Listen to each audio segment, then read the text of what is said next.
ये कहानी मुझे मेरी माँ ने सुनाई थी। मेरी माँ एक छोटे से ग्याव से संबंध रखती हैं और ऐसा माना जाता है कि उस गांव में कुछ बुरी शक्तियां भी वास करती हैं। ऐसी ही एक बुरी आत्मा से सामना हुआ मेरे नाना जी का। वो चुड़ैल थी, खुले बालों और सफेद भयानक चेहरे वाली चुड़ैल। ठंड का समय था, शहर में घना कोहरा छाया हुआ था। मेरे नाना एक बड़े अधिकारी थे। रोज की तरह उस दिन जब मेरे नाना अपना काम खत्म कर दफ्तर से घर की ओर जाने लगे, तो रास्ते में पड़ने वाले बाजार से वो कुछ सामान लेने के लिए रुके। उनके बाकी साथी आगे चले गए और वो पीछे छूट गए। सामान लेते लेते उन्हें टाइम का पता ही नहीं चला। और जब नाना जी ने अपनी घड़ी देखी तो टाइम देखकर उन्हें लगा कि आज घर पहुंचने में बहुत देर हो जाएगी। उन्होंने सोचा जंगल के रास्ते अगर जाऊं तो जल्दी पहुंच जाऊंगा। इसीलिए उन्होंने जंगल की ओर गाड़ी घुमा ली। काफी अंधेरा हो गया था। नाना जी तेज गति के साथ गाड़ी चला रहे थे। कॉर्फ लेकिन उनकी गाड़ी के एक आगे एक औरत आ गई। उन्हें झटके से ब्रेक मारनी पड़ी। जो औरत गाड़ी के सामने आई थी वो तेज तेज रो रही थी। नाना जी को लगा कि वो जरूर किसी मजदूर की पत्नी होगी जो रास्ता भटक गई है। रास्ता सुनसान था, इसीलिए उन्होंने सोचा कि इस महिला की मदद की जाए। उन्होंने उस औरत से पूछा कि वो यहाँ अकेले क्या कर रही है। उसने कोई जवाब नहीं दिया और जोर जोर से रोने लगी। ऐसा लग रहा था मानो सारा जंगल उसकी आवाज से गूंज रहा हो। नाना जी ने पूछा कि उसका घर कहाँ है, तो भी वो कुछ न बोली। नाना जी ने उसे बोला कि तुम मेरे साथ मेरे घर चलो, सुबह तुम्हें तुम्हारे घर छोड़ दूंगा। वो नाना जी के साथ चलने के लिए तैयार हो गई और गाड़ी के पीछे वाली सीट पर बैठ गई। गाड़ी पर सब नाना जी का इंतजार कर रहे थे। जैसे ही गाड़ी की आवाज आई, सब भाग कर इकट्ठा हो गए। जब उस महिला के बारे में घर में पूछा गया तो नाना जी ने सारी कहानी बताई।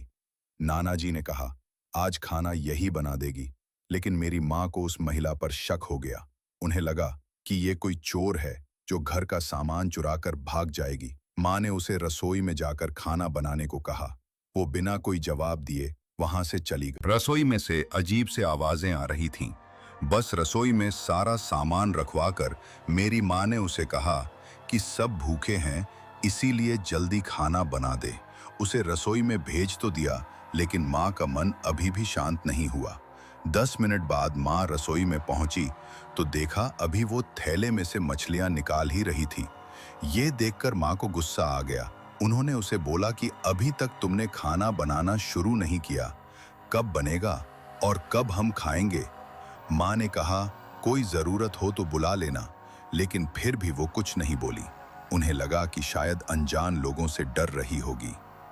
माँ रसोई से चली गई, लेकिन जब 10 मिनट बाद वो फिर वापस आई तो रसोई का दृश्य देखकर माँ डर गई। रसोई के स्लेब पर बैठकर कच्ची मछलियां खा रही है। सारी रसोई में हड्डियां और मांस के टुकड़े बिखरे पड़े हैं। उसके सिर का घूंघट भी उतरा हुआ था। उसका चेहरा बेहद खौफनाक था। बाल बहुत बड़े और नाखून एकदम काले। वो मछलियां खाने में मगन थी, इसीलिए उसका ध्यान माँ पर नहीं गया। माँ भी चिल्लाई नहीं कि कहीं वो और ज्यादा खतरनाक ना हो जाए। माँ ने एक थाल उठाया और वो चूल्हे में से जलता हुआ कोयला उठाकर उसकी तरफ दौड़ी। उसे कोयला उस चुड़ैल पर फेंक दिया। आग की जलन की वजह से वो डायन तेज तेज आवाजें निकालने लगी। उसकी आवाज सुनकर सारा घर इकट्ठा हो गया। उसे आग दिखाकर घर से बाहर निकाला गया। उसकी आवाज इतनी तेज थी कि आसपास के लोगों का भी बाहर जमावड़ा लग गया। वो डायन लोगों की भीड़ को हटाते हुए जंगल की तरफ दौड़ी। सारे लोग डर के मारे कांप रहे थे और मेरी माँ की हिम्मत की दाद भी दे रहे थे कि अगर उन्होंने सही समय पर कोयले से उस डायन को भगाया नहीं होता तो ना जाने क्या हो जाता। आज भी उस घर में कोई रोता है।